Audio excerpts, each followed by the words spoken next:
Welcome to my class.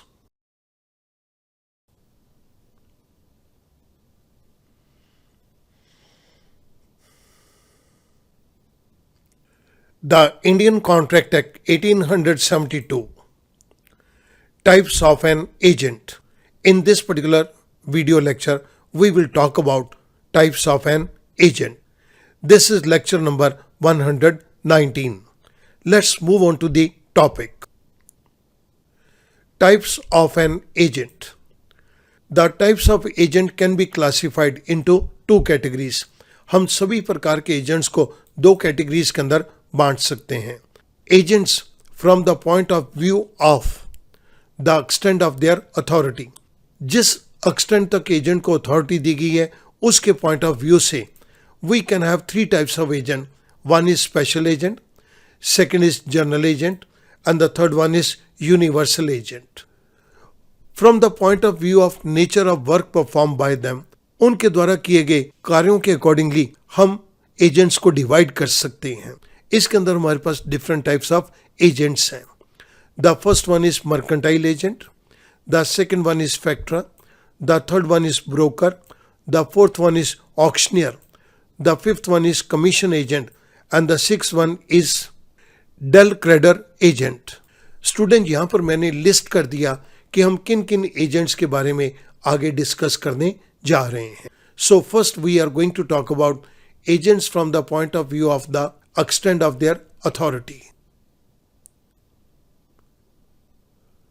The classification of agents from the point of view of the extent of their authority is as follows. हमने इसको तीन categories के अंदर divide किया है. The first one is special agent. A special agent is one who is appointed to perform a specific task or to represent his principal in some particular transaction. Special agent एक वो व्यक्ति है जिसे किसी खास काम को परफॉर्म करने के लिए अपॉइंट किया गया है या प्रिंसिपल को किसी पर्टिकुलर ट्रांजैक्शन के अंदर रिप्रेजेंट करने के लिए अपॉइंट किया गया है. For example, an agent employed to sell a house. एक एजेंट को एम्प्लॉय किया गया कि तुम ये घर बेचोगे. सो यहाँ पर एक एजेंट स्पेसिफिकली एक ही काम करने के लिए उसे अपॉइंट किया गया है. Then he is termed as special agent. Such an agent has an authority limited to his specific task.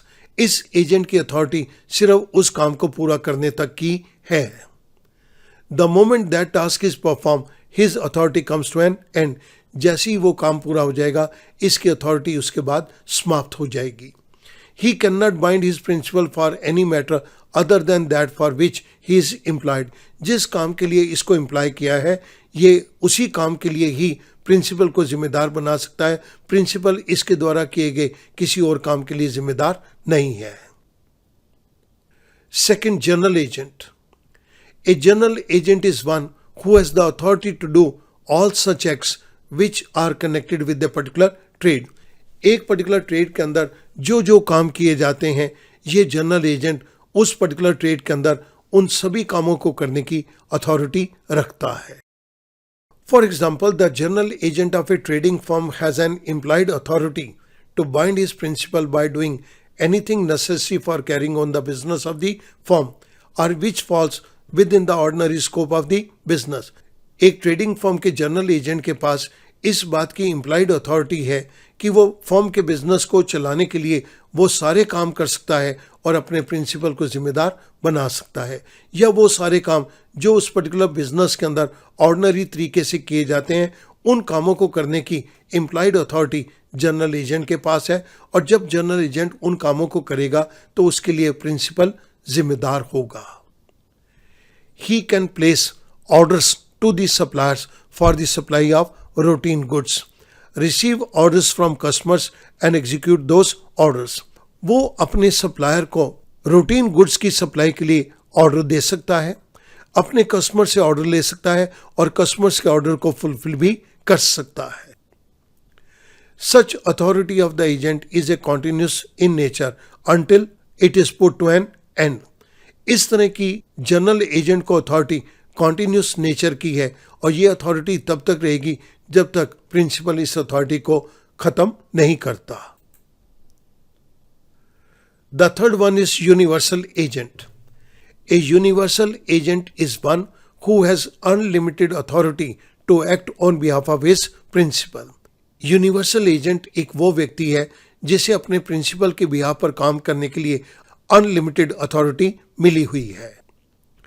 Therefore he can bind his principal for all his acts.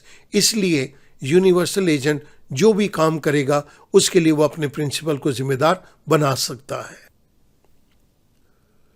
Now I move on to the second classification, another classification of agents from the point of view of the nature of work performed by them is as follow. अब मैं nature of work के base के ऊपर agents को categorise करूंगा. The first one is mercantile agent. The term mercantile means related to business, so ये business agent है. He is an agent who, in the ordinary course of his business, has the authority to sell goods or to buy goods or to raise money on the security of goods on behalf of his principal. Mercantile agent एक ऐसा agent है जो कि business के ordinary course के अंदर उसे इस बात की अथॉरिटी है कि वो गुड्स को बेच सके, गुड्स को परचेज कर सके, या वो अपने प्रिंसिपल के बिहाफ के ऊपर गुड्स की सिक्योरिटी देके कुछ पैसा रेज कर सके. When a mercantile agent who is in possession of the goods with the consent of principal sells the goods in the ordinary course of his business to a bona fide buyer for value, the buyer will get perfect title to the goods even though the mercantile agent had no ownership rights.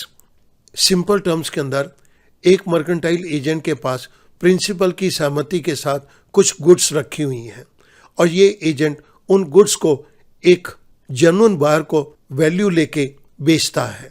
Buyer को perfect ownership मिलेगी चाहे इस mercantile agent के पास ownership rights नहीं है. Second point, factor. A factor is an agent who is employed to sell goods deliver to him by his principal. Factor एक agent है जिसको एम्प्लॉय किया गया गुड्स को बेचने के लिए और ये गुड्स उसका प्रिंसिपल उसे देगा. He has wide powers regarding sale of the goods which are in his possession. जो गुड्स फैक्टर के पोजेशन में है, कब्जे में है, कंट्रोल में है, उन गुड्स को बेचने के लिए इसके पास बहुत सारी पावर्स हैं.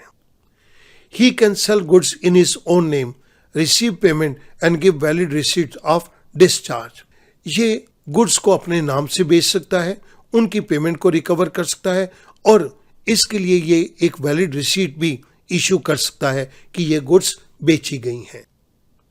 A bona fide buyer of goods from a factor will acquire perfect title to the goods. Bona fide means genuine. एक जेन्युइन बायर जिसने फैक्टर से गुड्स को परचेज किया है उसे परफेक्ट ऑनरशिप ऑफ गुड्स मिलेगी. The third one is broker. A broker is an agent who is engaged by his principal to sell और buy goods on his behalf. Broker एक ऐसा agent है जिसको प्रिंसिपल ने एंगेज किया है कि वो उसके बिहाफ पर चीज़ों को खरीदे और बेचे. A broker is different from a factor in many respect. Broker और फैक्टर के अंदर कई बातों में डिफरेंस है. A broker does not deal with other parties in his own name while a factor does. Broker दूसरी पार्टी से अपने नाम पे डील नहीं करता जबकि एक फैक्टर अपने नाम से भी डील करता है. A broker does not have the possession of goods while a factor has. Broker के पास गुड्स का पोजेशन नहीं होता जबकि फैक्टर के पास गुड्स का पोजेशन है. A factor can receive payment and gives valid receipts of discharge while a broker can not do so. एक फैक्टर पेमेंट को रिसीव करता है और इसके लिए वो वैलिड रिसीट्स दूसरी पार्टी को इशू कर सकता है जबकि ब्रोकर ये काम नहीं करता. A broker has a particular lien while a factor has a general lien. Student, हमने लियन की वीडियो के अंदर पर्टिकुलर लियन और जनरल लियन को एक्सप्लेन किया है. सो ब्रोकर के पास पर्टिकुलर लियन का राइट है जबकि फैक्टर के पास जनरल लियन का राइट है. Fourth point, auctioneer. An auctioneer is an agent who sells goods to the highest bidder at a public auction. Auction means नीलामी. Auctioneer means नीलाम करता. नीलाम करता है एक प्रकार का एजेंट है जो कि पब्लिक के अंदर गुड्स की ऑक्शन करता है और जो व्यक्ति सबसे ज्यादा बोली देता है उसको गुड्स बेच देता है। He has the possession of goods and has the authority to receive the purchase price. इसके पास गुड्स का पोजेशन भी है और इसके पास परचेज प्राइस को भी लेने की अथॉरिटी है। Fifth point, commission agent. A commission agent is employed to buy and oblige or sell goods generally for other person. कुछ और व्यक्तियों के लिए चीजों को खरीदने या बेचने के लिए या खरीदने और बेचने के लिए कमीशन एजेंट को एम्प्लॉय किया जाता है। He receives money payment called commission for his labour and trouble. Commission agent ने जो मेहनत करी है या जो परेशानी उठाई है उसके लिए ये मनी की पेमेंट को रिसीव करता है जिसे कमीशन का नाम दिया जाता है। The sixth point is del credere agent. He is an agent employed to sell goods. ये एक एजेंट है जिसे गुड्स को बेचने के लिए एम्प्लॉय किया जाता है। He undertakes the responsibility that the purchaser of the goods shall make payment of the goods sold on credit basis. ये अपने ऊपर एक जिम्मेदारी लेता है कि जो भी व्यक्ति उधार पे चीजों को परचेज करेगा वो उसकी पेमेंट करेगा। In case the buyer does not make the payment, he indemnifies the principal for the loss. अगर बायर पेमेंट को नहीं करता तो डेल क्रेडर एजेंट अपने प्रिंसिपल के लॉस को कंपनसेट करता है। He gets an extra commission for bearing this extra risk. चीजों को बेचने के लिए इसे कमीशन मिलती है, लेकिन इसने अपने ऊपर रिस्क लिया कि जो चीजें उधार पे बायर परचेज कर रहा है वो उसकी पेमेंट करेगा। इस एक्स्ट्रा रिस्क के लिए इसे एक्स्ट्रा कमीशन मिलता है। Such commission is called del credere commission. So इस कमीशन को डेल क्रेडर कमीशन कहा जाता है। A Dell creditor agent is not liable to buyer for any default on the part of his principal. लेकिन अगर कोई गलती प्रिंसिपल ने करी है तो डेल क्रेडिटर एजेंट बायर के प्रति कोई जिम्मेदारी नहीं रखता, उसके लिए प्रिंसिपल ही लायबल है। Now student, I take up the summary part. इसके अंदर मैं लिस्टिंग ही करूंगा।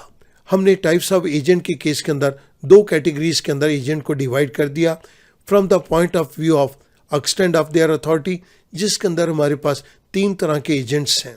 The first one is special agent, second one is general agent, the third one is universal agent. इसके बाद from the point of view of nature of work perform by them we have 6 types of agent. First is mercantile agent, second factor, third broker, fourth auctioneer, fifth commission agent and the last one is del creditor agent. मैं उम्मीद करूंगा अब types of agent आपके लिए बहुत आसान हो जाएंगे। Thank you very much.